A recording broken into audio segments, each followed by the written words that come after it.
Shalom, salam sejahtera dalam kasih Tuhan. Saya berdoa dan berharap kepada Tuhan setiap saudara gereja Tuhan di Indonesia Jemaat Bethlehem dalam keadaan baik dan sehat selalu. Biar anugerahnya dan rahmatnya limpah bagi kita semua. Dan hari ini kembali lagi bersama dengan saya, kita akan merenungkan kebenaran firman Tuhan. Sebelumnya saya mengajak kita untuk berdoa terlebih dahulu. Mari kita berdoa. Bapa di surga yang pemegang kendali seluruh kehidupan kami bersyukur Engkau selalu ada bagi kami semua. Dan kami berterima kasih beroleh kesempatan yang indah di hari ini bisa memuji dan menyembah Tuhan, menaikkan syukur. Kami datang dengan segala kelemahan kami meminta ampun. Kami datang dengan segala keadaan kami memohon Engkau memperbarui kami terus. Dan hari ini juga Tuhan, kami akan bersama-sama bertemu dengan Tuhan di dalam pemberitaan firman. Waktu kami membaca dan merenungkannya, Tuhan, kiranya Tuhan memberikan kami pengertian yang sama, supaya waktu kami mendengarnya, baik juga yang menyampaikan, kami sama-sama diberkati, dan terlebih kami dibaharui oleh Tuhan. Dan hidup kami selalu hanya untuk satu tujuan, hanya menyenangkan hati Tuhan.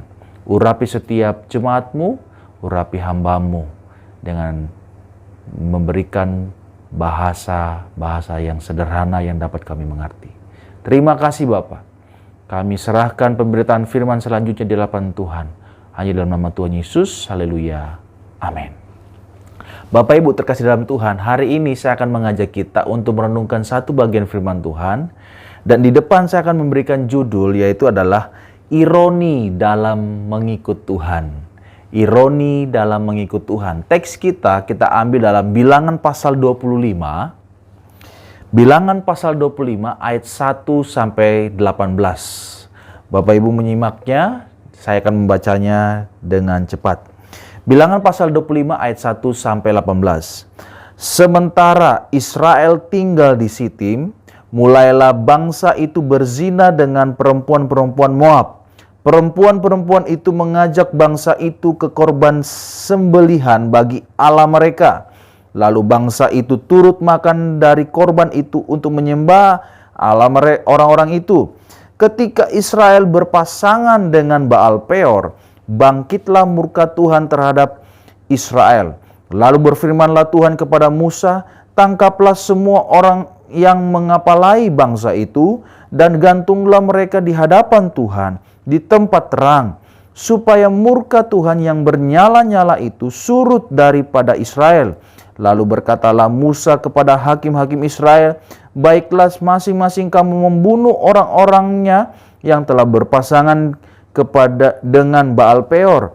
Kebetulan datanglah salah seorang Israel membawa seorang perempuan Midian kepada anak saudaranya, dengan dilihat Musa dan segenap umat Israel yang sedang bertangis-tangisan di depan pintu kemah pertemuan. Ketika hal itu dilihat oleh Pinehas anak Eleazar, anak Imam Harun, bangunlah ia dari tengah-tengah umat itu dan mengambil sebuah tombak di tangannya.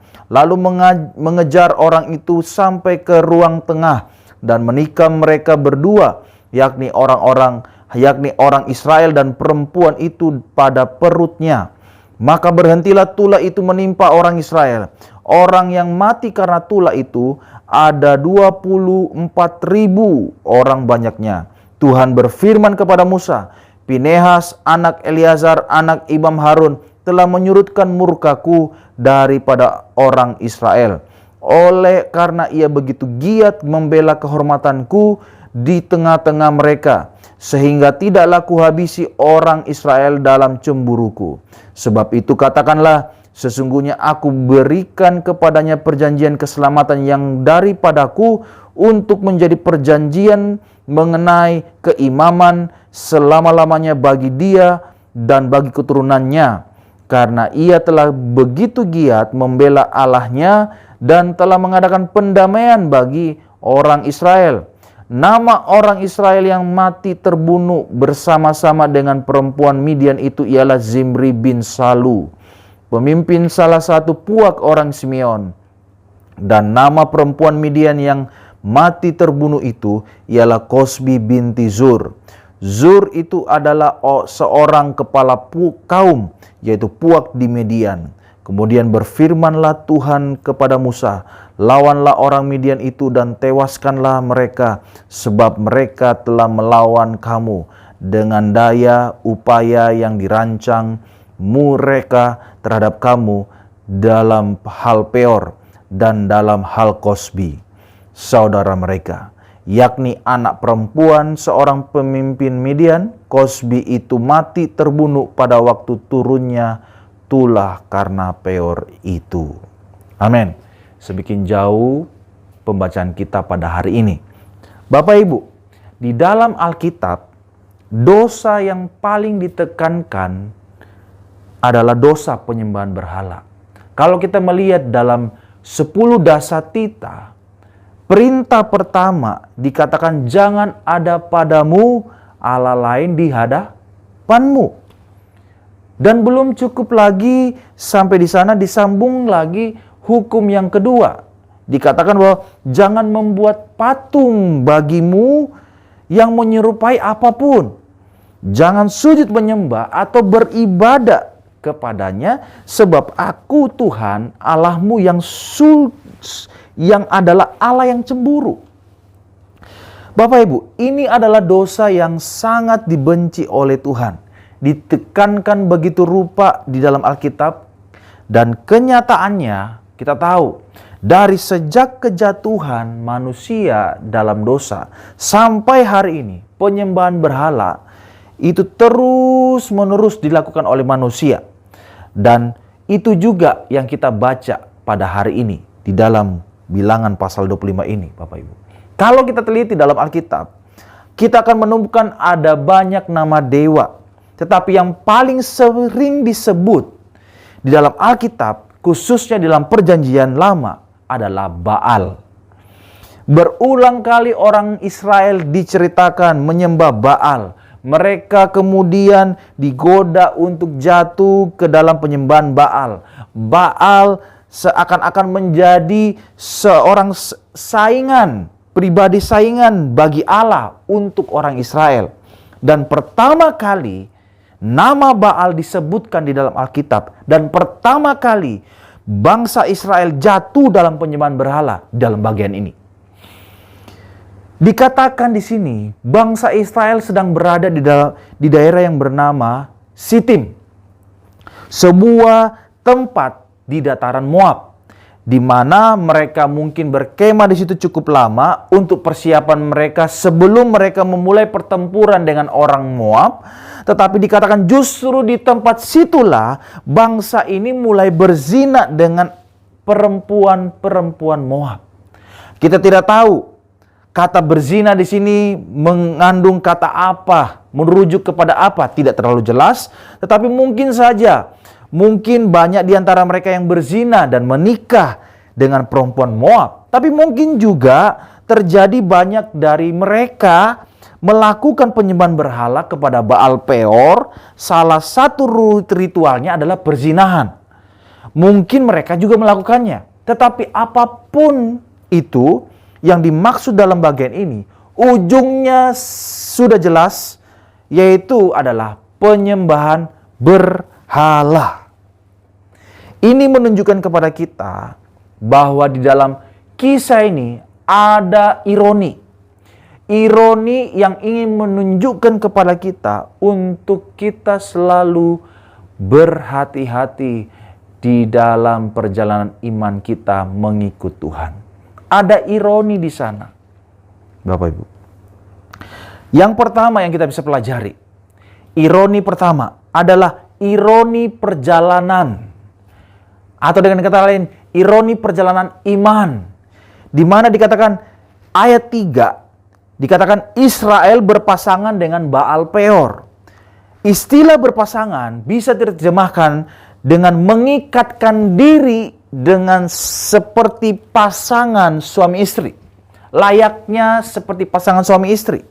Ketika Israel berpasangan mengikatkan diri dengan Baal Peor, maka bangkitlah murka Tuhan terhadap Israel, Bapak Ibu.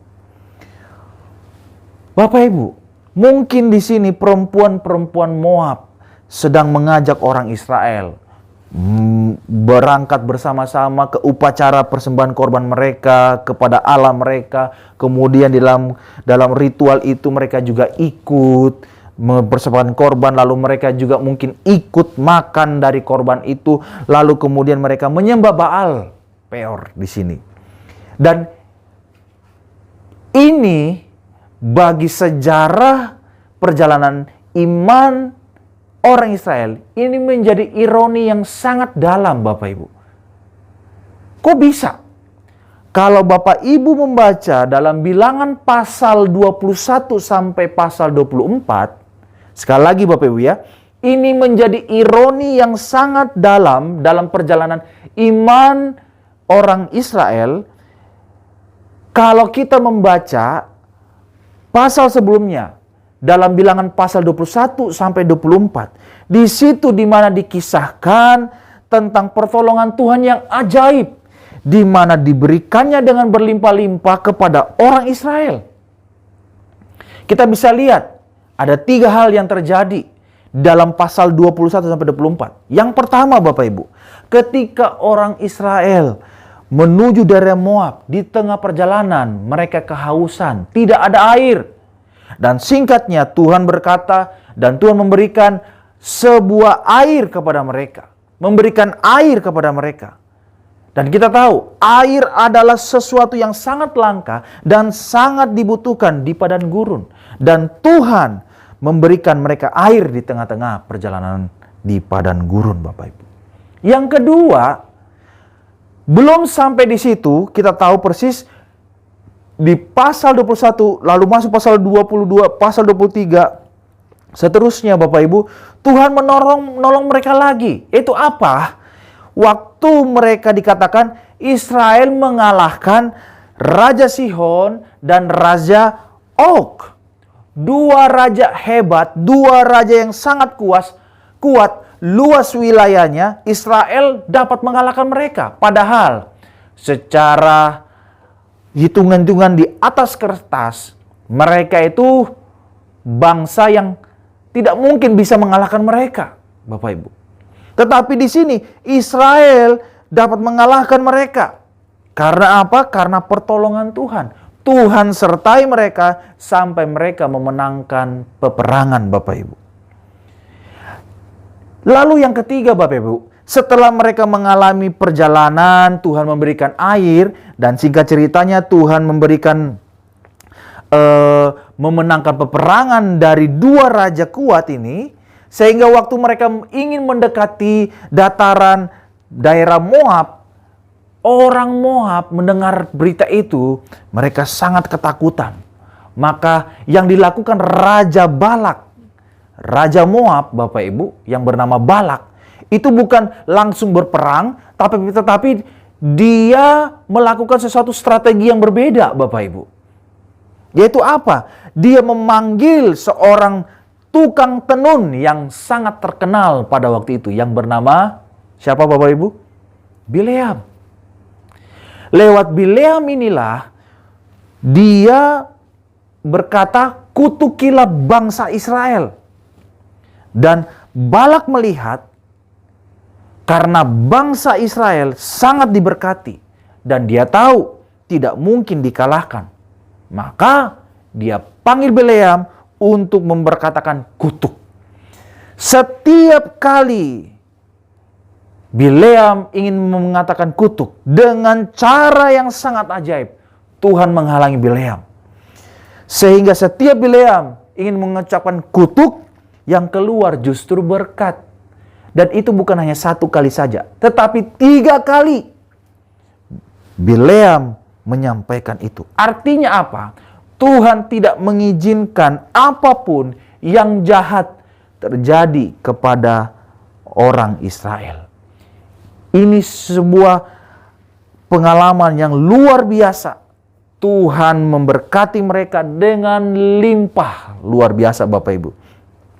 Maka kalau ini sebuah perjalanan iman yang diumpamakan sebuah atau seperti mendaki gunung, kita bisa katakan orang Israel itu seperti berada di puncak gunung Bapak Ibu.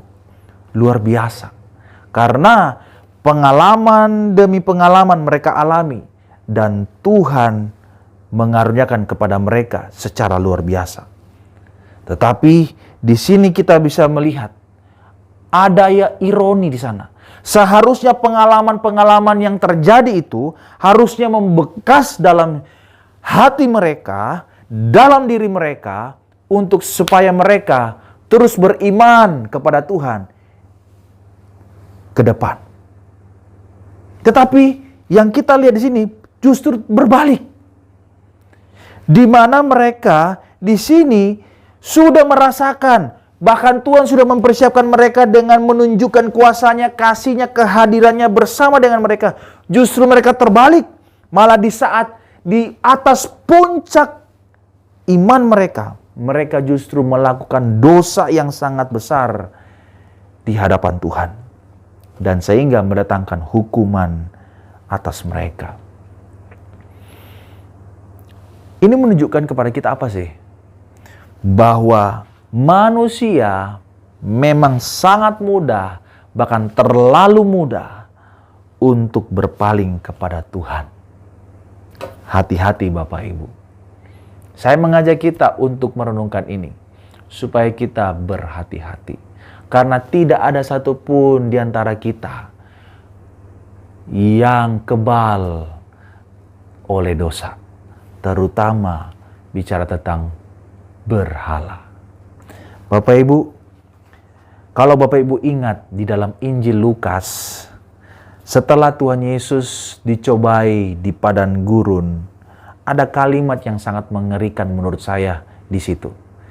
Dikatakan, sesudah iblis mengakhiri semua pencobaan itu, ia mundur daripadanya dan menunggu waktu yang baik. Kalimat ini sebetulnya menjadi peringatan bagi kita. Ketika iblis mundur, Yesus menang. Kalau bisa kita pakai istilah seperti tadi Bapak Ibu, seakan-akan dia sudah di puncak gunung, di puncak imannya, mengalami kemenangan, sukacita rohani. Iblis mundur daripadanya, tetapi juga menunggu waktu yang baik. Bapak Ibu, ini ironi Bapak Ibu. Kita harus sadar bahwa kita di dalam perjalanan, sama seperti kita sedang berjalan di padang gurun, belum masuk di tanah Kanaan, tanah perjanjian, masih di padang gurun, dan masih banyak kesulitan yang harus kita handle bersama. Tetapi berapa banyak ada orang di kanan kiri kita jatuh begitu dalam pada saat mereka sukses dan selesai sampai di situ. Padahal kesuksesan bukanlah tujuan akhir dalam kehidupan kita, dalam perjalanan iman ini. Ada mungkin kita mungkin mengalami kesuksesan secara sukacita, baik setelah kita mendengarkan firman Tuhan yang sangat menyentuh kita. Kita mungkin ikut ibadah, lalu kita melayani Tuhan, lalu kita mengalami pelayanan yang sangat diberkati, kita sangat sukacita, atau kita mengalami ada sesuatu yang terjadi dalam kehidupan kita, dan kita merasa bahwa kita sangat-sangat dekat dengan Tuhan. Bapak Ibu, saya perlu ingatkan, dan kita harus menyadarinya, itu bukanlah tujuan akhir. Jangan menganggap it's finished, itu sudah selesai. Tidak. Jangan juga kita berpikir bahwa kita kuat. Tidak. Karena setan akan mengintai, menunggu waktu yang baik. Dan perlu kita ingat, manusia sangat mudah dan terlalu mudah untuk berpaling dari Tuhan. Dan itu kita Bapak Ibu. Maka dari itu, dari cerita ini, saya mengajak kita bahwa tidak ada satupun di antara kita yang sempurna. Tetapi kita diberi kesempatan oleh Tuhan. Untuk tujuannya apa? dalam ironi perjalanan iman kita, untuk kita selalu menjaga keselarasan, menjaga pertumbuhan iman kita, untuk selalu hanya Dia yang paling utama dalam kehidupan kita, bukan yang lain. Bukan yang lain, Bapak Ibu. John Calvin pernah berkata bahwa hati ini adalah pabrik berhala, Bapak Ibu. Hati-hati. Tidaklah salah kita mempunyai segala-galanya. Tidaklah salah orang menjadi kaya. Tidaklah salah orang menjadi sukses. Tidak salah. Tuhan tidak pernah melarang orang menjadi kaya. Tuhan tidak pernah melarang orang menjadi sukses. Tidak.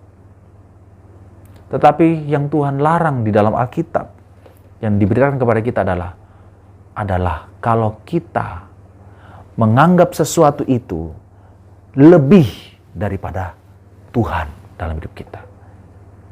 Kalau hobimu itu menjadi berhala, lebih paling utama lebih utama daripada Tuhan dalam dirimu, maka kita harus berhati-hati. Kalau suamimu jadi berhala, lebih utama daripada Tuhan, kita harus berhati-hati. Kalau istrimu, anakmu, pekerjaanmu, pelayananmu jadi lebih utama daripada Tuhan, kita harus berhati-hati. Karena setan menunggu waktu yang baik untuk kita bisa jatuh, Bapak Ibu.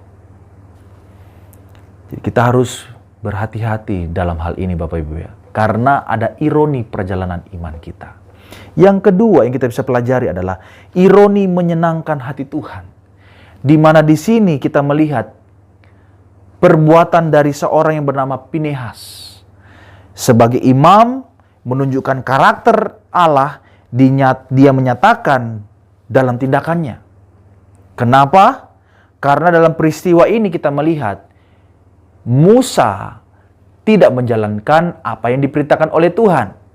Kita tidak tahu mengapa, tetapi yang jelas Musa tidak melakukan perintah Tuhan. Tuhan menyuruh Musa untuk membunuh seluruh para pemimpin Israel. Tetapi Musa malah menyuruh bahwa kumpulkanlah orang-orang.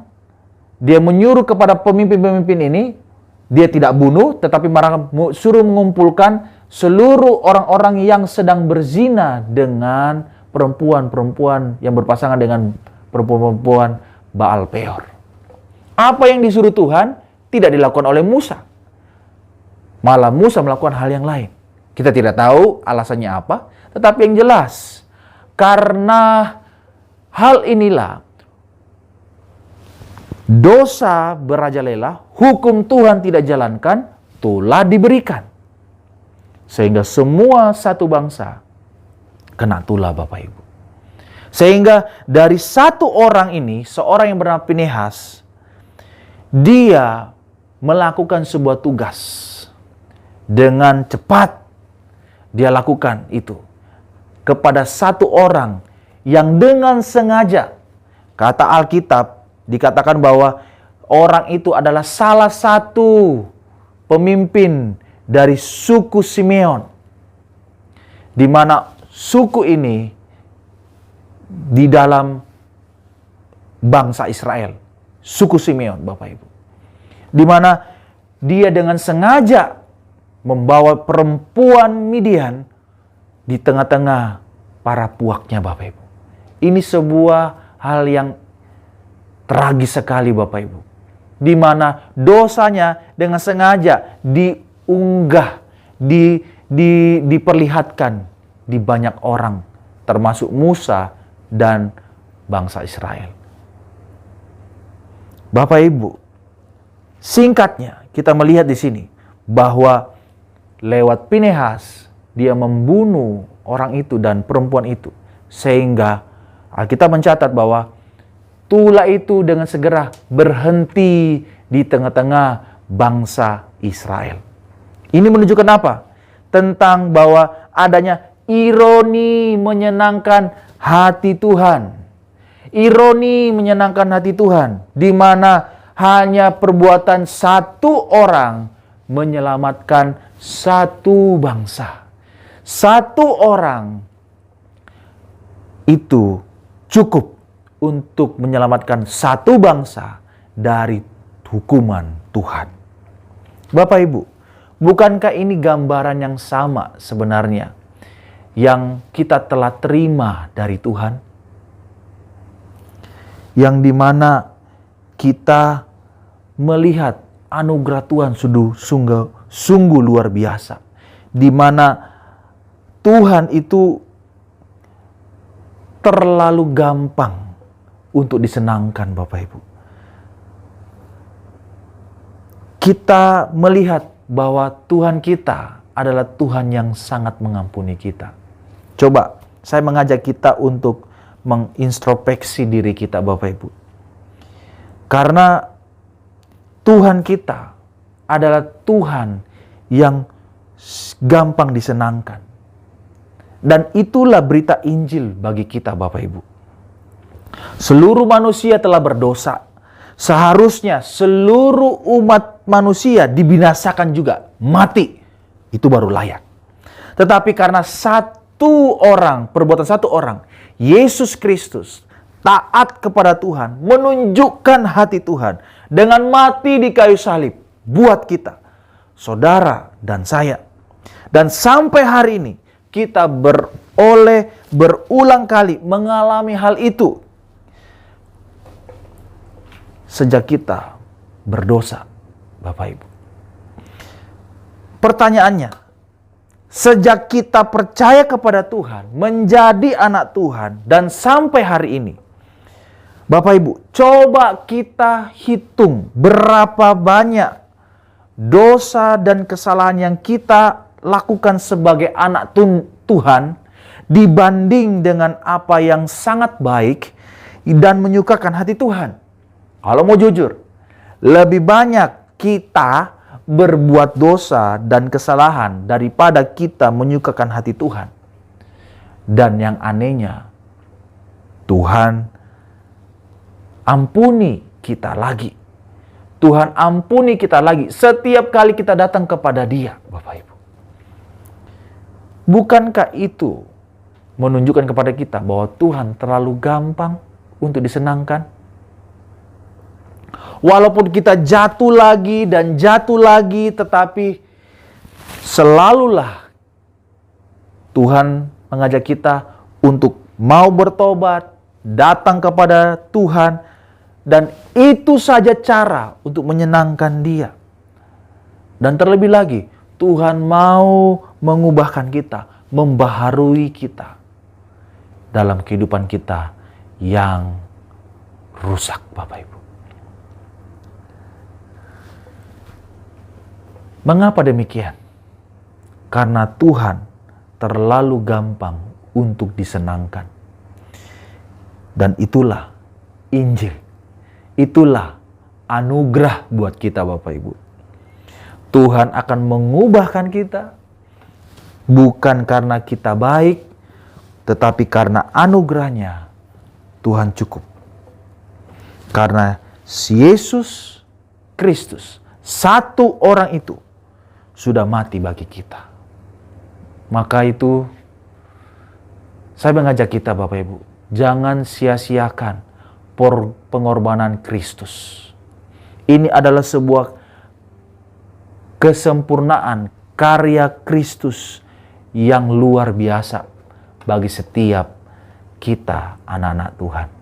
Mungkin hari-hari ini kita jatuh bangun, tetapi bukan berarti adalah alasan untuk kita untuk tidak mau bertobat. Mari datang kepada Tuhan. Sungguh-sungguhlah dalam kehidupan kita masing-masing. Jangan abaikan panggilan Tuhan. Karena hari esok bukan milik kita lagi, Bapak Ibu. Bahkan 1 jam ke depan pun kita tidak tahu apa yang akan terjadi. Tetapi lewat firman Tuhan yang kita pelajari hari ini, Bapak Ibu, saya mengajak kita dalam setiap perjalanan iman kita, apapun fase hidup kita, Mari bawa diri kita lebih dekat kepada Tuhan. Gak perlu nunggu 1000 langkah. Gak perlu. Tuhan gak menuntut kita untuk langkah yang luar biasa, spektakuler. Selangkah demi selangkah, asalkan kita berada pada iman yang benar, maka Tuhan akan memberikan kekuatan untuk menanggung setiap keadaan kita, Bapak Ibu. Karena setiap keadaan hanya mengungkapkan kualitas iman kita yang sebenarnya. Mari jadikan Tuhan yang paling utama. Biarlah Dia menjadi sandaran utama kita, karena Tuhan baik buat saudara dan saya. Mari kita berdoa. Bapa di sorga, kami mengucap syukur buat kebenaran firman-Mu yang datang dengan sederhana kepada kami. Biarlah ini menuntun kami untuk senantiasa tetap setia kepada Tuhan.